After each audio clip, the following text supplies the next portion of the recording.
Good morning, everyone. This is Jeff from the Cyber Pro podcast, where industry leaders share their insights. It's 5 questions in about 8 minutes because hackers never sleep. So let's jump into it.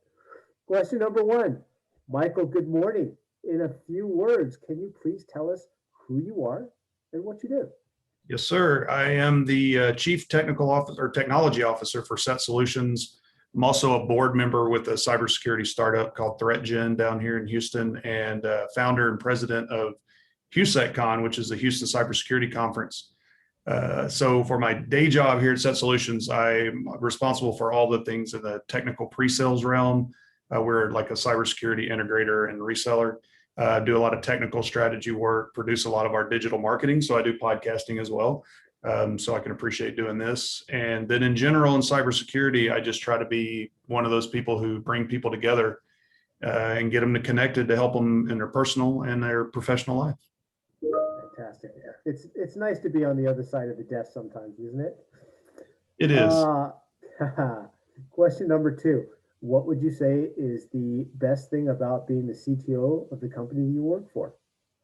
I'd say probably getting to know cutting edge technology and trends in the cybersecurity field.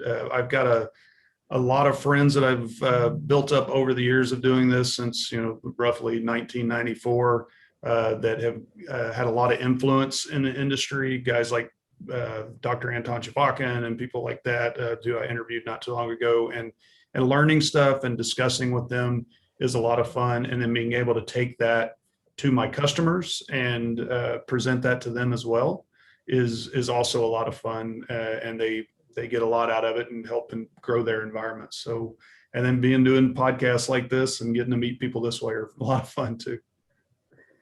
Excellent. Yeah, it's the constant evolvement of of where we live that makes the criticalness of expanding horizons ever necessary and needed. So well put. Question number three. We hear from other industry leaders that cybersecurity is not only a top concern, but only getting bigger. What does that mean to you? Well, as a cybersecurity professional, I think I'm paid to be one, paranoid, but also very cynical. When I do that, not to be a downer, but I tend to look at that answer and go, well, can you prove it? Can you tell me how, even though it's a concern to you, do your business leaders, up above that set the business goals, are they tied into that? So it's not trying to get into their face. It's just like, okay, well, tell me how that's actually happening. How are you talking up to your senior management and getting them involved in that? What use cases, what metrics, that kind of stuff are you putting in front of them to say, we really need to get this fixed? So I tend to get a little cynical, try not to be downer about it, but I just want to hear a little bit of proof.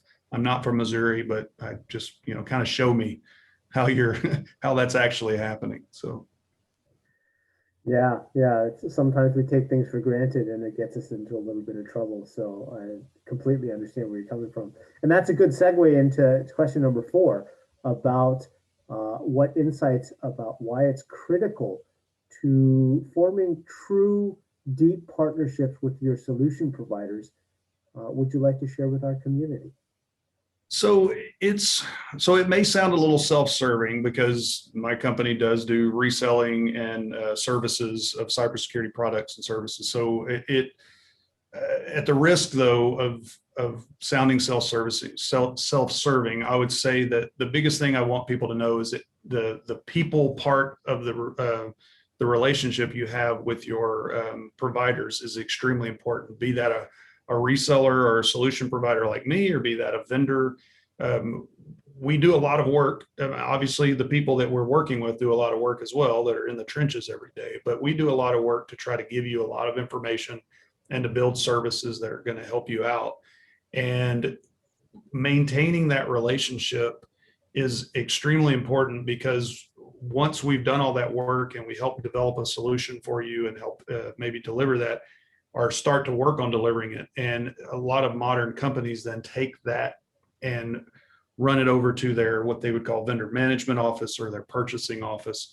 And we may not have any kind of relationship with them. If the salesperson's doing their job, they probably have some relationship, but they tend to be very heavy on the, I just want to negotiate this and get the best price possible. So I've put all this time in. I've got multiple people who put a lot of time in, and then it just gets chunked over the fence to a vendor management or purchasing office, and they go out and ask for 3 bids. And there's a very good chance of us losing those deals. So again, it could sound self-serving, but I think maintaining that relationship with somebody over a long term helps you get even better deals going forward and helps you figure out what's best for your environment and not just a general environment. And me having that info in my head over a long time, and knowing how you have evolved is extremely important and is only going to help you. And if that goes to a vendor management office or a purchasing office, and then everything, all the price goes down, and then all that time I've wasted, it goes to somebody else. I tend to want to make people think that through. Sometimes they don't have a choice. Vendor management office sometimes doesn't give them a choice, but in general, I just like to emphasize that partnership and make sure that we can have a long-term partnership versus a one deal and done and we're out. Yeah, again, very well put. It's sometimes hard to show the value that we provide to all the people that we provide it to without getting clouded by that commoditization fog. Exactly. So, that's a very good term. I like that term. Feel free to steal it. I just came up with it. And on that, question number 5, let's have a couple more chuckles. What is your favorite piece or pieces of retro technology that makes you smile? So on the IT side, that would beyond a doubt be Novell NetWare. I used to be a NetWare certified NetWare engineer back in the day. Absolutely love it. Still think it was much better than Windows. Sorry, Bill Gates. On the non-IT side, it would probably be the Mattel handheld football game that I got for Christmas around 1982. I wish I still had that thing. It was so much fun. So. Fantastic. Love it. Hey, Michael, if people want to learn a little bit more about you, your company, the services that you provide, what's the best way for them to do that? So setsolutions.com is generally the best way. We also have a LinkedIn profile that you can go see all of our latest stuff, which is just linkedin.com/setsolutions. You can find that there as well.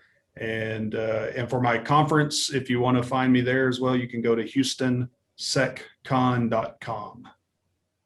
Wonderful. Thank you again for your time, Mike. We appreciate it today. For those of you who know, and for those of you who do not, we post about 3 or 4 different episodes per week featuring different C-suites as well as high-ranking folks in companies to share their insights and opinions of the cybersecurity space. So please come back and check us out. Again, my name is Jeff. Thank you and be well.